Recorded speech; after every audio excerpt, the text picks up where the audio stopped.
Bienvenidos a una nueva entrega de Hablemos de Salud. Es un placer volver a estar juntos para informarnos y educarnos en todos los temas relacionados a nuestra salud. Desde el Colegio Médico del Uruguay, su presidente y nuestro asesor médico, el doctor Glauco Rodríguez, nos habla sobre el Bienpro, el segundo Congreso Internacional del Bienestar Profesional que se llevó a cabo días pasados. ¿Qué es el Bienpro? Es bienestar profesional. Es un sector dentro del Colegio Médico del Uruguay que procura y se ocupa por la salud del médico. ¿Por qué? Porque partimos de la base que cuidando al que cuida, cuidamos a los usuarios y a la población toda, en el sentido de que consideramos que los médicos tienen que estar en un buen estado de salud, psico, bio y social, para poder generar una buena calidad asistencial que redunde en una seguridad del paciente. Contamos con la presencia de colegas de España, del programa PAIM, que tiene más de 20 años, que es un programa que también se dedica a cuidar al cuidador, colegas de Argentina y colegas del Colegio Médico de Chile. Fue una actividad muy nutritiva de intercambio de experiencias y conceptos y de puesta a punto de esta temática con técnicos a nivel mundial, por lo cual nos vimos muy fortalecidos y vamos a continuar trabajando en este programa de gran importancia para el Colegio Médico del Uruguay y por lo tanto para la población toda, en el sentido de que consideramos que el Colegio Médico del Uruguay aporta de esta manera a generar buena calidad asistencial y seguridad del paciente. Y en este espacio destinado a nuestra salud bucal, la doctora Laura Sánchez nos habla sobre los implantes unitarios. Cuando nosotros perdemos una pieza dental, se genera todo un desequilibrio en el sistema que hace que el diente antagonista, o sea, con el que mordía esa pieza que ahora no está más, se estruya, empiezan a generarse también retracciones en los costados, porque hay todo un remodelamiento y el sistema, como el organismo es muy sabio, intenta siempre llegar al equilibrio. Entonces el paciente sigue cumpliendo sus funciones, pero se genera así toda una serie de cambios en nuestra boca. Nosotros tenemos para solucionar esa falta de la pieza dental, el camino número uno y lo que siempre recomendamos es la colocación de un implante. Lo que hacemos es colocar la raíz artificial, que siempre hablamos, que nos va a sustituir nuestra raíz natural perdida, y en el momento se coloca la pieza dental. Esto es importante porque el paciente bajo ningún concepto va a estar sin su pieza dental. Al momento de la cirugía, el paciente ya va a salir con su diente, hablando bien claro. ¿De qué manera? A través de un provisorio que estéticamente y visualmente va a ser como su diente, hasta inclusive a veces, y la mayoría de los casos, más bonito que la pieza que el paciente tenía. Entonces, colocamos el implante y el paciente se va con un provisorio. Otra alternativa, si el paciente no puede o no quiere realizarse implantología, podemos colocar lo que se llama un puente fijo. Esa sería nuestra segunda opción. ¿Por qué? Porque para colocar un puente fijo, que son como 3 piecitas pegadas, para sustituir una, tenemos que desgastar las piezas dentales que están al lado de la pieza que nosotros hemos perdido. Entonces, vamos a tocar, a desgastar, a sacar tejido dentario sano de 2 piezas que están muy bien para reponer una. En ese caso, lo que se hace, nosotros siempre les mostramos que tenemos las coronas y las raíces de los dientes. Cuando hacemos un puente, vamos a tener que desgastar estas 2 piezas que están sanas para colocarle este aparatito de 3 que va pegado fijo y de manera definitiva, pero acabamos de tocar 2 piezas sanas para reponer una. Sin embargo, en el caso de la implantología, lo único que hacemos es colocar el implante, luego colocar, como siempre decimos, el perno, que me comunica el implante que quedó en el hueso con el resto de la boca, y únicamente la pieza dental que sale de la encía como si fuese un diente más. Visualmente no hay diferencia entre lo que es un diente natural y un diente, lo que se llama implantado, implanto soportado. Así que es lo que queríamos transmitir en el día de hoy para las opciones de tratamiento que tenemos cuando perdemos una pieza dental. Por supuesto que cuando perdemos varias o toda la boca también hemos conversado sobre las opciones de tratamiento, pero en este caso queríamos enfocarnos más que nada en los pacientes que pierden una única pieza dental que recurran a la implantología porque es la mejor solución para obtener nuevamente la pieza dental perdida de manera fija y definitiva, y que estéticamente también se ve perfecta porque es un aditamento que sale de la encía como si fuese un diente más en boca. Desde el Centro de Cirugía de la Obesidad y respondiendo a sus inquietudes, el doctor Gustavo Rodríguez nos habla sobre la utilidad y las indicaciones del balón gástrico en pacientes con obesidad. En primer lugar, cabe consignar que el balón gástrico es un dispositivo que se coloca dentro del estómago, se coloca por vía endoscópica y luego de que está posicionado en el estómago se insufla, se infla, y eso lo que hace es restringir la capacidad gástrica, con lo cual hay una sensación de saciedad, o sea, el paciente se siente como si hubiera comido mucho al comer pocos alimentos, o sea que eso es se llega a un estado de saciedad en forma bastante rápida, con lo cual se disminuye el volumen de los alimentos ingeridos y se disminuye por tanto también la ingesta de calorías. O sea que esto tiene un mecanismo de acción que es fundamentalmente denominado restrictivo, donde hay una restricción de la ingesta por un aumento de lo que es la saciedad precoz.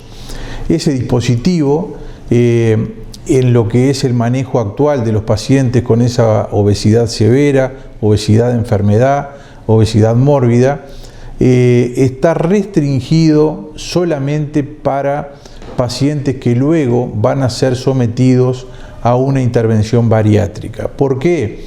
Porque en aquellos pacientes que tienen índices de masa corporal por encima de 40 o por encima de 50, ya estamos en un grado de super obesidad que se denomina, es necesario que bajen unos cuantos kilos antes de ser operados, y en esos casos es que el balón gástrico o intragástrico está indicado como un mecanismo puente, digamos, para llegar a la cirugía con un descenso importante de peso, pero no es considerado hoy por hoy como un tratamiento definitivo, porque una vez que el balón se desinfla, se desinsufla y se retira, el estómago recobra de nuevo su tamaño habitual, vuelve a agrandarse cuando aumentan las ingestas y se produce rápidamente una reganancia de peso. O sea que en suma es un dispositivo que tiene su utilidad, pero que está indicado en casos reservados de obesidad muy importante, donde es necesario una pérdida de peso para que el paciente pueda llegar en mejores condiciones a la cirugía.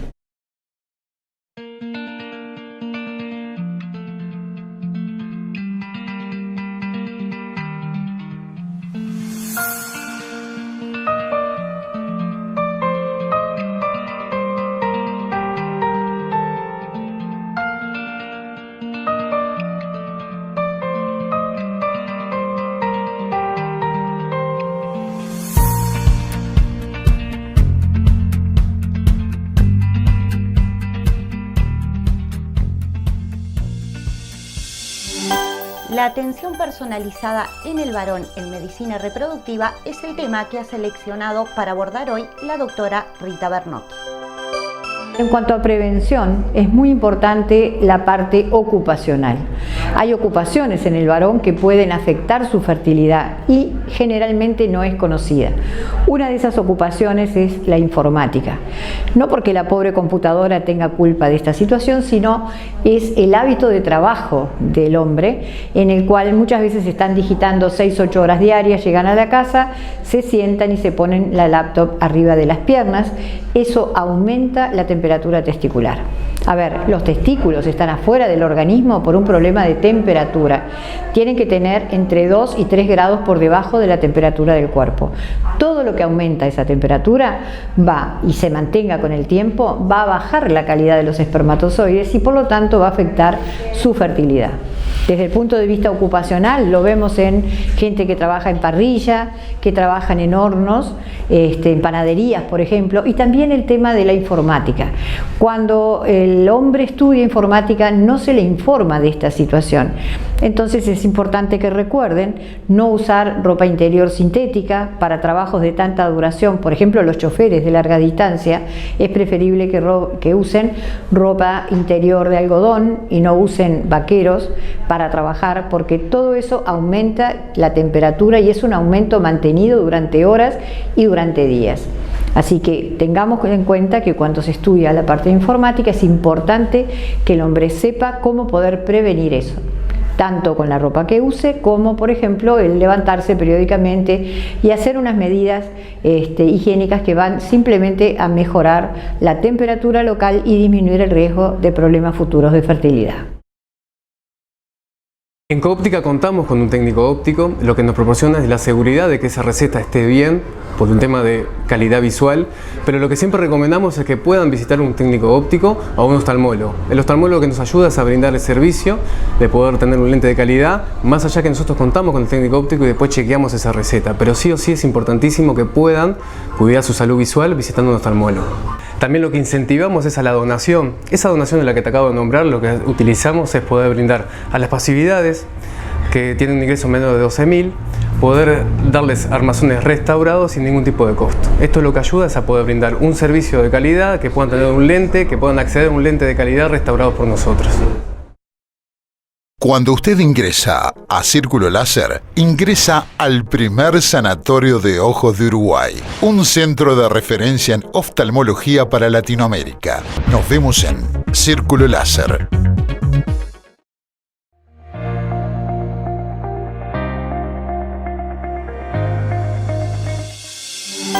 El doctor Sebastián Olaizola, director de Spa Termal Daymán y asesor en nuestro espacio de cardiología, nos habla en el día de hoy sobre la prevención cardiovascular.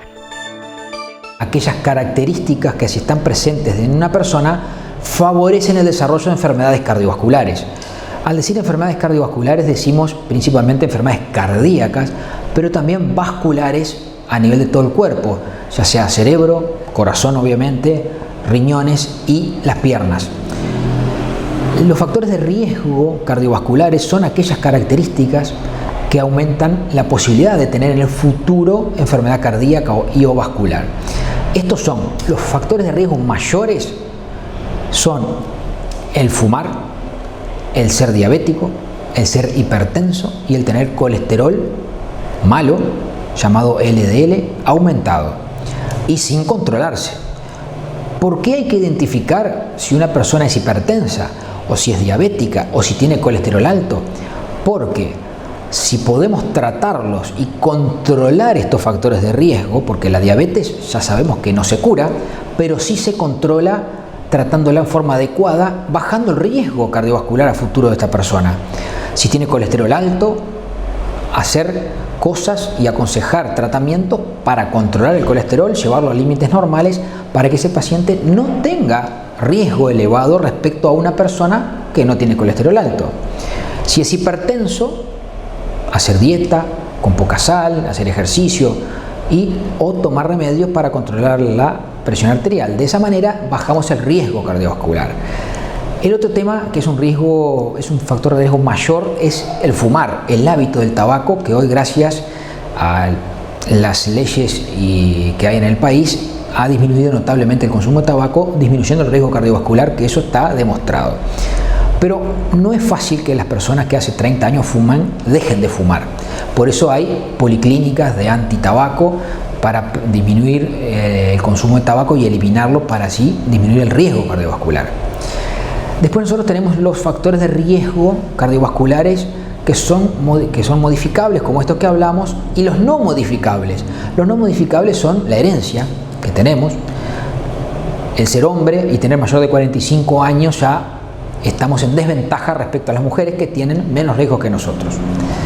Entonces, si nosotros no conocemos la incidencia en una persona de los factores de riesgo, no podemos prevenir enfermedades cardiovasculares a futuro.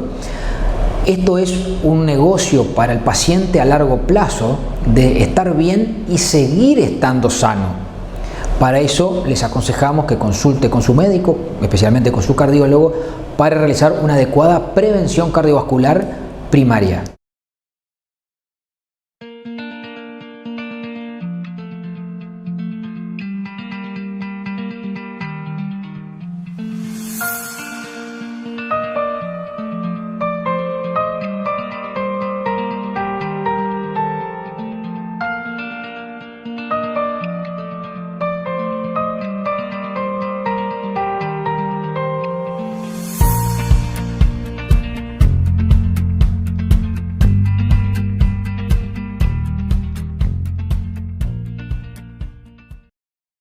Hola, ¿cómo están? Nos vamos a referir hoy, retomando un poco el tema que habíamos abordado en las veces pasadas, a las enfermedades del sueño. ¿A qué sucede cuando el sueño no cumple su función fisiológica habitual y no es el correcto o el que esperaríamos para la persona de acuerdo a su edad y sus circunstancias? Las patologías del sueño son múltiples, inclusive en los últimos años se han agregado nuevas patologías debido al desarrollo de esta nueva especialidad, como les decíamos, que es la medicina del sueño. Vamos a abordar las dos más frecuentes. Una de ellas es el insomnio. Todos conocemos lo que es tener una mala noche de sueño y básicamente vamos a definir al insomnio como la sensación subjetiva de dormir mal. Esto puede tratarse de las siguientes formas. En primer lugar, puede ser que la persona no logre conciliar el sueño, es decir, no pueda comenzar a dormir de forma adecuada o demore mucho para dormirse. Otra forma de insomnio es el despertar precoz. Son personas que comienzan a dormir sin problemas, pero luego se despiertan varias veces durante la noche. En algunas veces pueden volver a conciliar el sueño, pero otras veces se despiertan precozmente, por ejemplo de madrugada, y no pueden volver a dormirse en el resto de la noche, ¿sí? Esto genera mucha ansiedad, genera irritabilidad y obviamente una disminución y una fragmentación del sueño que hace que posteriormente sea difícil que este paciente se sienta descansado durante el día, que son las consecuencias del insomnio. El insomnio es una patología extremadamente frecuente en la población general. En nuestro país no hay cifras concretas, pero de otros países tomamos la prevalencia, que es la cantidad de personas afectadas, que puede llegar de un 30% a un 10% en las que son menos optimistas o que lo toman con algún otro tipo de estudio de prevalencia. Así como decíamos, esta es una de las patologías de sueño más frecuentes. La incontinencia de orina en las mujeres es el tema que aborda hoy el doctor Marcelo Ferreira. La pérdida de orina es una situación que no la podemos catalogar como una enfermedad en sí misma, pero que afecta significativamente la calidad de vida de nuestros pacientes. Para ser un poco esquemático, podemos definir que la incontinencia o el escape de orina involuntario se produce por dos mecanismos distintos. La incontinencia tipo de esfuerzo, que es la característica que la paciente la siente cuando tose, cuando estornuda, cuando levanta un peso, cuando va a hacer gimnasia, está ocasionada por una debilitación de los músculos que sostienen a la vejiga en su lugar y determinan el escape frente al esfuerzo. Existe otro tipo de incontinencia que también es frecuente, que es llamada la incontinencia de urgencia, que es cuando la paciente siente ganas imperiosas de orinar y no lo puede controlar. Es como cuando nosotros vemos a un niño chico que está en sus primeras etapas de 4 o 5 años, que vienen las ganas de orinar y no las puede contener. Este tipo de incontinencia, que son distintas en su etiología y son enfermedades diferentes que requieren tratamientos diferentes. Lo importante es que la paciente no se adecúe a que esto es una situación normal. La pérdida de orina, la incontinencia de orina no es normal a ninguna edad y hoy tiene solución con tratamientos que no siempre tienen que ser quirúrgicos, pero nuevamente será su urólogo o su ginecólogo quien la orientará y le dará la mejor opción de tratamiento para su caso. Y ahora es momento de recibir a Micaela, nuestra simpática consejera infantil. Hola amigos, ¿cómo están? Recuerden llevar a la escuelita meriendas saludables, como frutas, cereales, lácteos y lo más importante, compartir con nuestros amigos.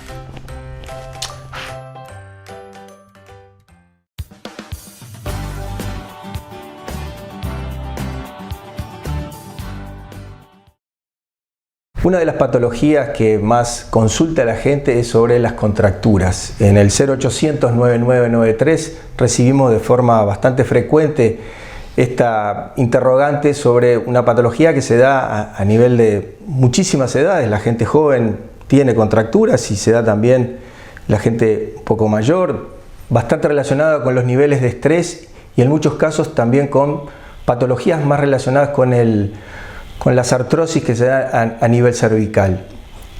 Nosotros con el Apitox hemos visto buenos resultados con el uso de la crema y el gel.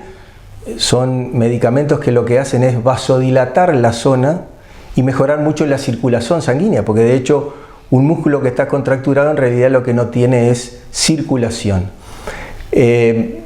Los invitamos a que nos llamen al 0800 9993, nos planteen su caso en especial y ahí les indicaremos cuáles son las dosificaciones correspondientes y las posibilidades de utilizar ya sea la crema, el gel y los comprimidos o solo alguno de los medicamentos. Lleva tu marca a otro nivel con la publicidad eficaz que te ofrece el video marketing para redes sociales, televisión y otros medios de difusión. Más info en estudiopanorama.com.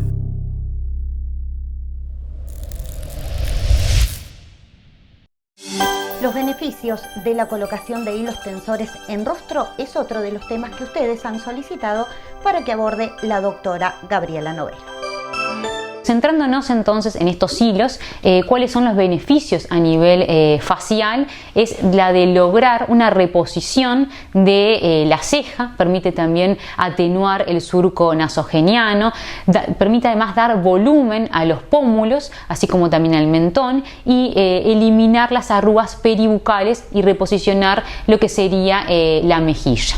Además permite mejorar el perfil y acentuar el borde mandibular y también eliminar, mejor dicho, o atenuar lo que son las bandas platismales a nivel de cuello.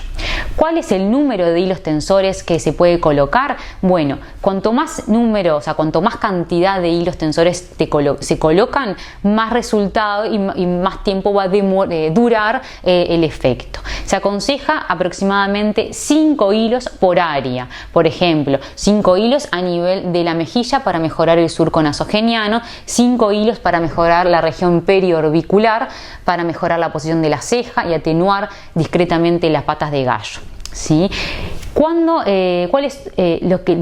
no tiene resultado, o sea, la eficacia de los hilos no es buena a nivel de lo que son el exceso de piel del párpado superior, ahí no se debe aplicar hilos porque no tiene buenos resultados, así como también a nivel de las patas de gallo.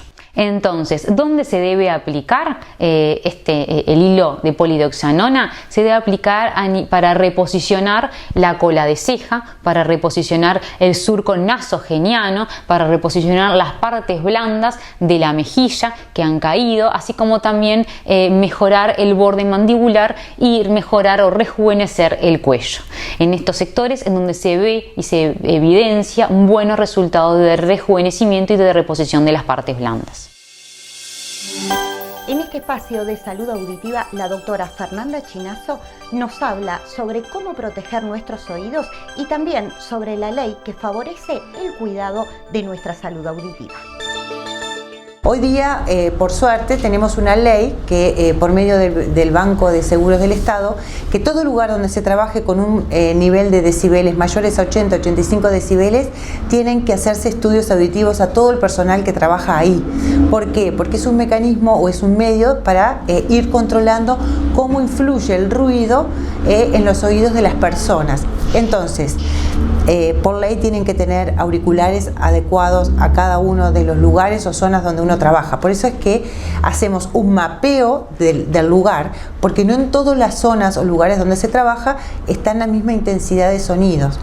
Entonces, por ejemplo, si en un lugar hay 120, se ponen auriculares para 120 decibeles. Si en otro se trabaja a 90, se ponen auriculares para 90 decibeles. Pero es importante concientizar a las personas que trabajan en las fábricas que tienen que usarlo. Cuando yo voy a hacer estudios auditivos a las empresas, las personas me dicen, pero a mí me da calor, pero a mí me molesta, pero me duele la cabeza. Entonces, yo siempre digo, esto es lo mismo que yo te puedo decir, tú no puedes cruzar la calle cuando el semáforo está en rojo. Si tú lo querés hacerlo, lo puedes hacer. Y esto es molesto, da calor, pica, pero es fundamental para cuidar el oído, porque una vez que el oído se deteriora, el deterioro es irreversible. Entonces las personas cada vez más jóvenes tienen problemas auditivos a causa de esto. También se ha eliminado todo lo que es el tema de música fuertes en los lugares de trabajo, porque a veces las personas trabajan con 90 decibeles y para escuchar la radio ponen a 120. Entonces ese ruido constante durante horas y horas y días tras días, más años, favorecen a que el oído se deteriore y se deteriore con importantes consecuencias. Por eso, al salir esta ley, nosotros, las empresas que trabajamos toda la parte audiológica, vamos a las empresas, hacemos un mapeo de sonido y después hacemos audiometrías una vez por año a todas las personas que trabajan con estos sonidos o con estos ruidos superiores a 80-85 decibeles.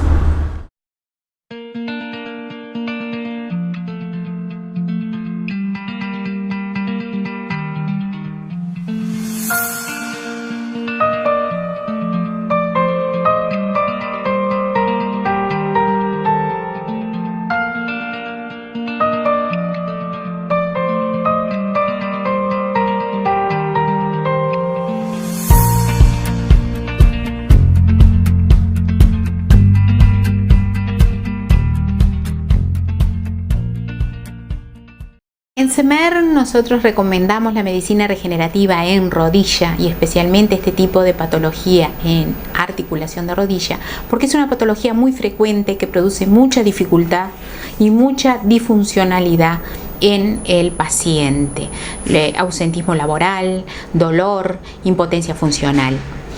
Con la medicina regenerativa en nuestro instituto logramos recuperar el cartílago y evitar de esa manera el dolor, volver al paciente a su vida normal y quizás evitar una prótesis. Bueno, los elementos a tener en cuenta en una patología de rodilla en forma general y absoluta es el sobrepeso.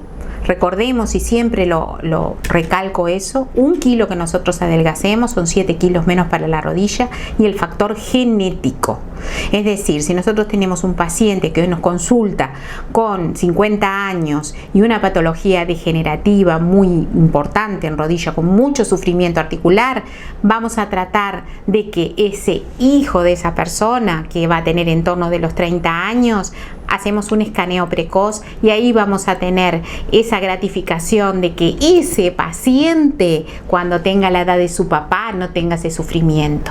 Entonces, lo que apuntamos en la clínica SEMER es no solamente tratar el paciente en el agudo, en el dolor, en la imposibilidad funcional, en todo el trastorno que le implica al paciente la patología de la rodilla, sino simplemente tratar de prevenir los daños articulares que se traen de herencia.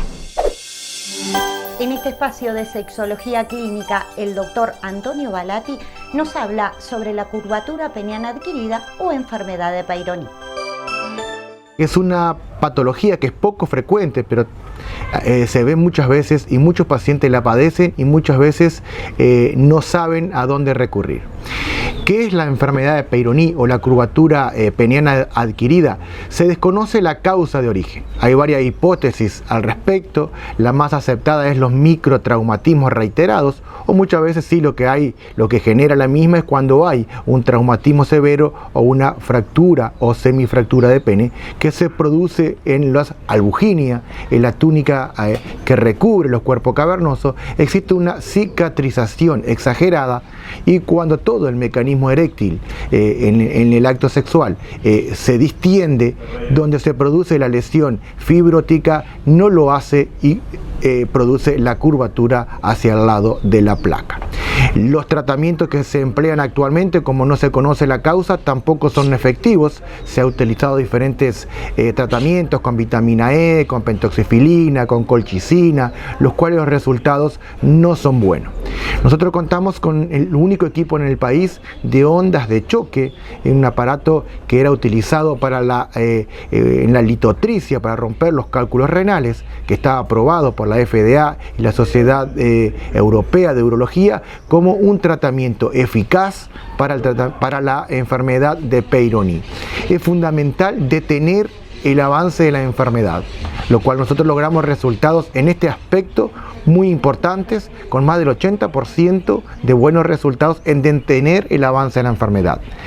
El lograr un retroceso en el ángulo de la curvatura va a depender del tiempo de evolución y propiamente del ángulo que tiene actualmente, pero es el tratamiento que hay para ofrecerle al paciente con la enfermedad de Peyronie, sabiendo que es una patología que tiene una evolución progresiva, generando disfunción eréctil en la evolución, y sobre todo tiene una gran repercusión a nivel psicológico del paciente, generando una disfunción eréctil secundaria psicológica por vergüenza, por temor a fracasar o por temor a que la pareja vea la curvatura. Eso genera gran estrés, adrenalina, vasoconstricción y por ende pérdida de la erección.